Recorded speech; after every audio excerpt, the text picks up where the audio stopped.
Assalamualaikum warahmatullahi wabarakatuh. Bapak Ibu guru hebat semuanya, perkenalkan saya Dewi Rahmadina, CGP Angkatan 8 Kabupaten Sukoharjo. Kali ini akan menyajikan tugas ruang kolaborasi modul 2.3 praktek coaching. Dalam proses coaching kali ini, saya Dewi Rahmadina sebagai coach dan Ibu Ari Kurniawati sebagai coachee. Adapun hal yang kami bicarakan adalah Bu Ari menyampaikan bahwa ada teman guru yang mengeluh karena beberapa muridnya sering tidak mengikuti pelajaran. Padahal ketika jam pelajaran yang lain, murid tersebut hadir. Bu Ari ingin proses coaching ini mendapatkan hasil agar beliau dapat membantu temannya tersebut menciptakan pembelajaran yang nyaman dan berpihak kepada murid. Selamat siang Bu Ari, Assalamualaikum. Selamat siang Bu Dewi, Waalaikumsalam. Apa kabar Bu Ari hari ini? Alhamdulillah baik Bu Dewi. Oke, luar biasa sekali Bu Ari, alhamdulillah. Ini saya juga sehat, alhamdulillah. Baik Bu Ari, mungkin di sesi ini ada yang perlu Ibu sampaikan terkait dengan apa yang menjadi ganjalan mungkin di sekolah bersama rekan sejawat atau mungkin dengan murid. Silahkan, ini kita ada waktu sekitar tidak lama ya Bu ya, sekitar 10 sampai 15 menit. Kira-kira ada yang ingin disampaikan, silahkan Bu Ari. Ya, terima kasih Bu Dewi. Jadi di sini saya akan menyampaikan berkaitan dengan kegelisahan teman saya. Di sini jadi teman saya itu ketika mengajar di dalam kelas itu ada beberapa siswanya yang kabur. Itu kaburnya nggak jauh-jauh kok, kaburnya tetap di dalam sekolah. Jadi anak itu kabur kadang ke kantin, kadang ke perpus, atau kadang dia keluar di suatu pojokan atau di ruangan gitu seperti itu. Tapi anak-anak itu walaupun melakukan hal yang salah seperti itu, tetapi dia berani bertanggung jawab gitu. Jadi akan tetapi, jadi anak-anak tersebut itu ketika diajar guru yang lain itu ada. Jadi sebelum pelajaran dari guru tersebut itu ada di dalam kelas, tapi ketika guru tersebut nanti masuk ada jamnya, sekitar ada 5 anak itu keluar. Kemudian nanti setelah guru tersebut selesai mengajar, anak itu masuk kembali, ketemu dengan guru. Iya. Seperti itu. Iya Bu Ari. Bu Ari, jadi Bu Ari ini tadi sudah menyampaikan ya kegelisahannya tentang keluhan temannya gitu ya Bu ya. Ketika saat pembelajaran ada beberapa siswa yang meninggalkan kelas seperti itu, tapi waktu pelajaran yang lain siswa ini hadir dan anaknya sebenarnya bertanggung jawab seperti itu ya Bu ya. Baik, kira-kira Bu Ari dari percakapan kita ini nanti, kira-kira apa yang ingin Bu Ari dapatkan dari percakapan kita ini nanti? Yang ingin saya dapatkan Ibu, jadi berkaitan dengan pencerahan bagaimana sih agar anak-anak tersebut itu nyaman ketika guru tersebut mengajar. Jadi tidak ada alasan bagi anak tersebut untuk melarikan diri dari kelas karena menghindari guru tersebut. Seperti itu. Oh, baik. Jadi ini nanti kita, Bu Ari pengennya bagaimana anak ini nanti nyaman ketika guru tersebut mengajar dan tidak ada alasan untuk menghindar ya atau untuk kabur dari kelas tersebut, seperti itu ya Bu Ari ya. Baik Bu Ari, sebelumnya tadi kan Bu Ari menyampaikan sebenarnya anak-anak ini bertanggung jawab seperti itu. Nah, kira-kira bentuk tanggung jawabnya bagaimana Ibu dari anak ini? Bentuk tanggung jawabnya adalah ketika dia ditanya guru, dia menyampaikan apa yang menjadi ganjalan di hatinya. Kemudian apa yang menjadi penyebabnya dia harus ke kantin, dia harus ke perpustakaan, dia harus di pojokan, menghindari guru tersebut. Jadi anak tersebut tidak lari dari tanggung jawab.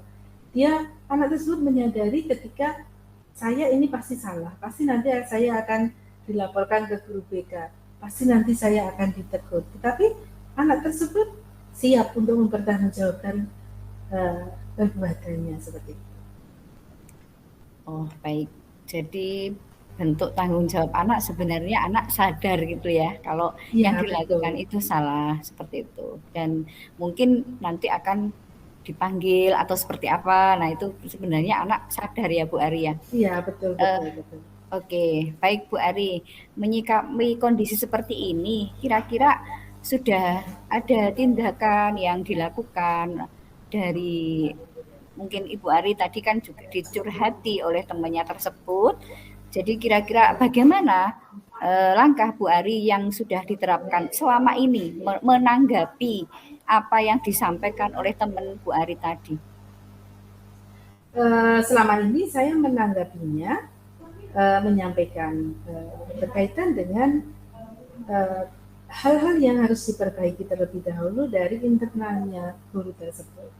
Kemudian berbicara dari hati ke hati dengan anak tersebut. Kenapa nak kok sampai nggak mau ikut pelajarannya itu? Nah dari situ nanti pasti akan dicari titik temunya, solusinya. Kenapa anak-anak tersebut tidak mau masuk di pelajaran guru tersebut? Selama ini juga dari guru tersebut itu hanya melaporkan kepada guru BK, hanya melaporkan kepada wali kelas bahwa ada siswanya yang sering sekali tidak mengikuti pelajaran di mata pelajaran tersebut. Akan tetapi juga anak-anak ini ikut di pelajaran guru-guru yang lain dan hanya guru itu dia melarikan diri seperti itu.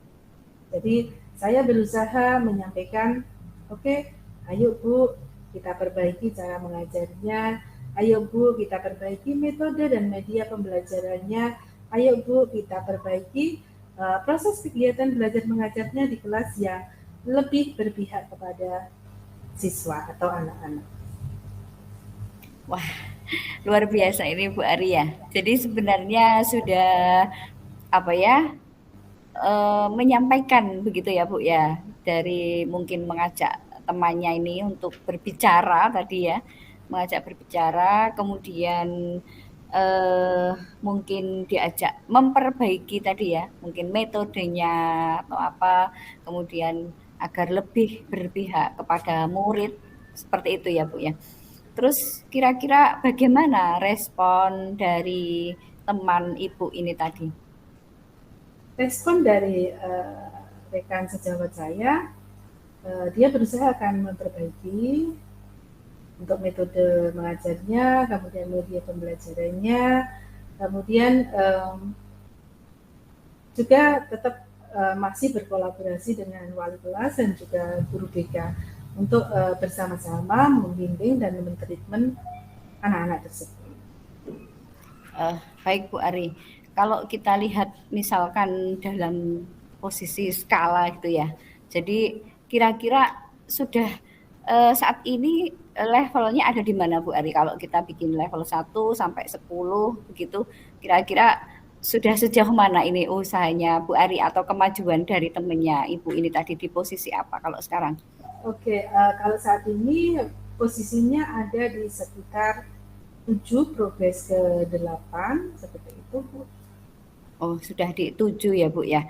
Dan harapannya kalau kira-kira nanti ada kemajuan seperti itu, harapannya kira-kira di posisi berapa, Ibu?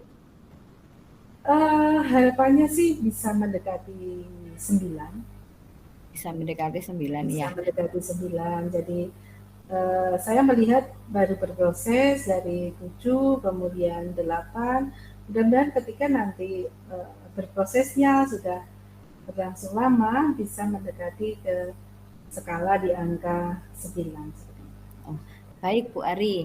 Luar biasa tadi kan sudah ada beberapa upaya ya yang dilakukan oleh Bu Ari, bicara dari hati ke hati tadi, kemudian mungkin menyarankan untuk bagaimana mengubah metode pembelajaran menjadi lebih menarik seperti itu. Nah, kira-kira kalau untuk mencapai ke level 9 tadi ya, mungkin 8 ke 9 begitu, kira-kira masih adakah yang perlu di, dikembangkan lagi Ibu? Jadi mungkin mungkin masih ada hal yang perlu dikembangkan lagi atau bagaimana caranya ini menyampaikan kepada Ibu temannya Bu Ari tadi? Ya, terima kasih Bu Dewi. Jadi masih ada yang perlu dikembangkan. Yang jelas yang perlu dikembangkan di sini adalah kolaborasi dengan rekan sejawat. Jadi kolaborasi ini tidak hanya di luar kelas saja, tetapi kolaborasi di dalam kelas. Ketika bisa berkolaborasi dengan guru yang lain, kemudian bisa jadi nanti juga melihat cara guru lain untuk mengajar, itu pasti akan merubah mindsetnya, akan merubah metode cara mengajarnya, akan membuat suasana mengajarnya menjadi lebih menyenangkan dan juga berpihak kepada murid seperti itu. Ya, baik, baik. Terima kasih Bu Ari, luar biasa sekali. Jadi mungkin yang perlu ditambahkan adalah kolaborasi seperti itu ya Bu Ari ya, baik di Betul. dalam kelas maupun di luar kelas. Oke Bu Ari, saya rasa dari action plan-nya Bu Ari sudah luar biasa, sudah cukup jelas. Nah, kira-kira di sini Bu Ari nanti untuk apa namanya ya, menjaga menjaga komitmennya ini, menjaga komitmennya baik dari Bu Ari sendiri maupun dari rekannya. Kira-kira bagaimana Ibu biar rencana aksi ini bisa berjalan begitu? Oke, untuk menjaga komitmen ini yang jelas adalah eh, nanti akan selalu berdiskusi dan juga berkolaborasi, saling mengawal, saling memberikan motivasi, penyemangat, kemudian berbagi praktik baik. Kolaborasi di sini adalah dengan rekan sejawat, dengan kepala sekolah, dengan anak-anak yang otomatis notabene yang setiap hari kita hadapi, juga adalah motivasi kepada orang tua. Motivasi kepada orang tua memang mungkin tidak bisa ketemu langsung ketika dengan orang tua anak-anak itu tidak apa-apa, akan tetapi bisa melalui grup kelas dengan motivasi-motivasi yang membangun yang disampaikan melalui wali kelas. Ya, ya luar biasa sekali Bu Ari. Jadi untuk menjaga komitmen ya dari rencana aksi tadi, ini ada tambahan ini ya. Jadi selalu berkolaborasi dan berdiskusi kemudian berbagi praktik baik. Nah, mungkin ini jadi yang tadi bisa antar guru bisa saling sharing seperti itu ya, Bu ya. Oke. Ya, Baik, Bu betul Ari. sekali. Mm, Ini waktu kita tinggal sebentar di penghujung. Mungkin masih ada yang ingin Bu Ari sampaikan? Saya kira cukup Ibu, terima kasih banyak sudah meluangkan waktunya untuk saya untuk berdiskusi dalam sesi coaching ini. Saya merasa plong, merasa senang, merasa bahagia yang otomatis nanti saya bisa membantu teman saya untuk kegiatan belajar mengajarnya menjadi lebih baik dan juga lebih menyenangkan dan yang utamanya adalah selalu ditunggu kedatangannya oleh siswa di dalam kelas. Iya, Itu baik Ibu. Bu Ari. Semoga dari percakapan kita ini seperti tujuan kita tadi di awal, bagaimana cara apa namanya menciptakan pembelajaran yang berpihak kepada murid gitu ya. Jadi mudah-mudahan nanti bisa terwujud Bu Ari. Terima kasih. Ya, kita Amin. Terima akhiri kasih Bu. kita akhiri sesi ini. Assalamualaikum warahmatullahi wabarakatuh. Waalaikumsalam warahmatullahi wabarakatuh. Setelah melakukan praktek kucing, kami melakukan refleksi.